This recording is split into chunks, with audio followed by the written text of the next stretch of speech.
With the private sector contributing 80% to East Africa's GDP, pressure is now mounting towards sustainable business practices in the wake of the global crisis that is climate change continues to have on the continent.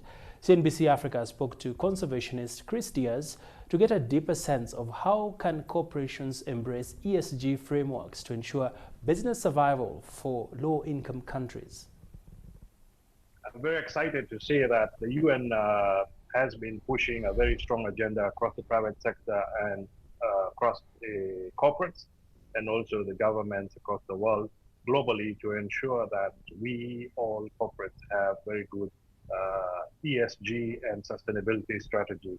Also in the point of governance in terms of management systems and processes which are fair and run the entity in a fair way, and also to ensure that we have our businesses focusing on the 17th SDGs, Sustainable Development Goals.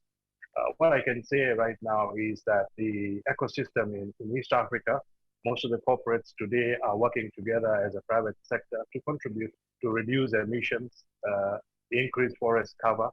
And one of the key areas that we will see, and I also would like to thank the leadership of the various African presidents, especially President Ruto, has come up with the initiative of what is called Jaza Meeting, where the plan is for both private sector schools and across Kenya, we are to grow over billions of trees to increase forest cover from 10% to nearly 30% in the next few years. This will greatly contribute to reducing greenhouse emissions and also climate change actions that will help reduce drought and also ensure that we have more oxygen in the air. Thank you.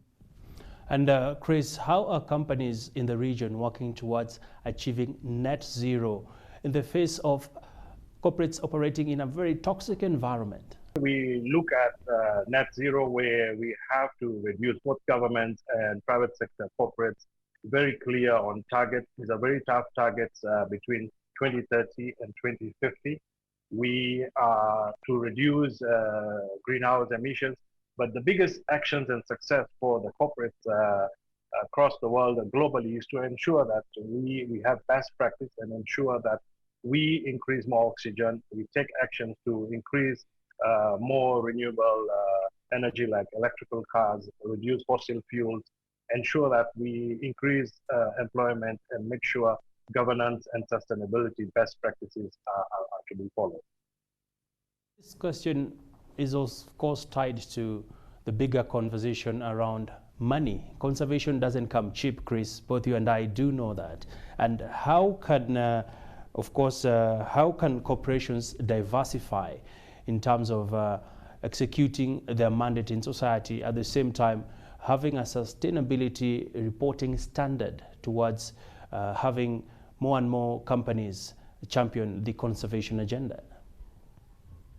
Well, that's brilliant, Abby, because conservation today is the most important in terms of protecting and conserving our mountains, our waters, our sources, and water is life. Looking at wildlife, conservation to me is priceless because the value of, for example, let's focus on conservation of wildlife. Recently in Kenya, we had droughts and floods, and we saw wildlife also dying because of lack of water and vegetation. We feel that we must develop programs that will increase wildlife conservation because this adds great value to tourism. In Africa, across the whole Africa, wildlife tourism basically contributes to about $30 billion and contributes to over 4 million jobs directly. So conservation of wildlife, conservation of the environment, the ESG framework, the success of corporates to look at best global practices to ensure that we reduce costs, we engage the stakeholders across all value chains. We must reduce emissions, we must increase forest cover, and this is what most corporates are investing. And we measure this, through results. And this is going to be done through integrated in the company organizations and working together as private sector. It's one thing, Chris, to be involved in this conservation agenda, and it's another thing to measure it. How and what tools are available so that corporates can be able to measure this and be able to have a point to be able to evaluate and reflect? Well, there are very many ways of measuring. For example, now there is a coalition of banks on the Equator principles, which look at how they corporates and organizations use ESG in their brands and the development of their success in terms of borrowing and financing projects, especially in the emerging markets. You look at the European Union, it's very clear about what are the ESG requirements and principles and measurements and what are the metrics. So coming into Africa, we have the African Continental Trade Agreement. How do the brands and the corporates do best practice in terms of governance, in terms of social impact, in terms of economic development? All these are metrics that we must be able to progress and integrate them with the regulatory and lawful requirements for better community development, and also to involve both internally our staff, gender balance.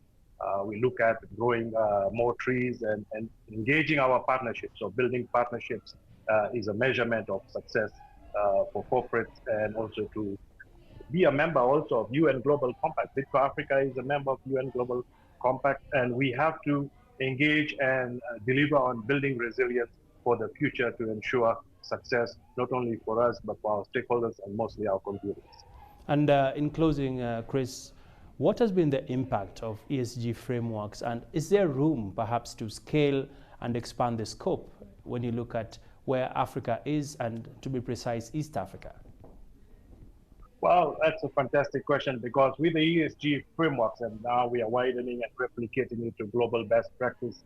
If you look at, we are reducing costs, we are reducing emissions, we are running best environmental practices, and we are continuously improving this using also Kaizen principles and looking at the legal requirements for best global practices. I would say that we would widen this. We have trillions of dollars of assets being managed globally in terms of responsible investments. So globally, everything is being measured on best practice, and we have to include ESG in all our responsibilities, in our stakeholder engagement, in our relationships and partnerships with the governments to support and ensure that the private sector continues to contribute. Not only that the private sector is 80% or 70% of the GDP, driving the GDP in all the East Africa region. So private sector's involvement in ESG frameworks remain most important, and will add more value. But the challenge is we got to measure this, we got to integrate this with the regulatory requirements and ensure that our reporting is progressive. Thank you. And in closing, on a scale of 1 to 10, where would you rank the African countries? How would you say, are they off the mark? Are they making it to the mark? We have a lot of issues and crises. For example, deforestation, we have soil erosion, we have flooding, we have droughts. We need to increase our food production in the Africa region. So this is the time when the ESG frameworks and the implementation and the measurement of success of private sector first coming together as multi-industry, then working in partnership with the government. I think in a scale 1 to 10, we should be just above 5, but we have a lot of room for improvement.